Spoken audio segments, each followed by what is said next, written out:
got to go back and understand how this began.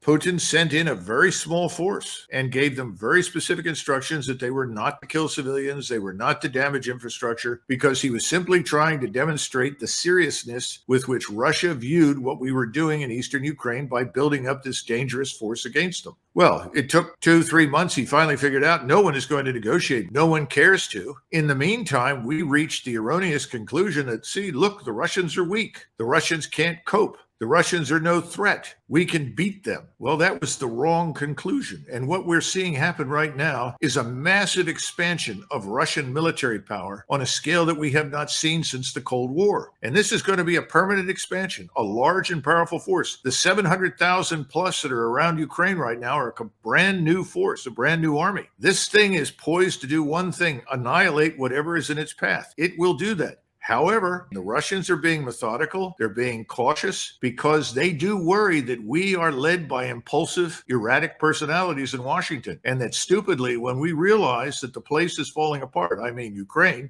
someone will say, well, we have to do something. I don't know how many times while I was on active duty, I heard people at the top of the political structure say, well, we have to do something. As soon as they say that, leave the room.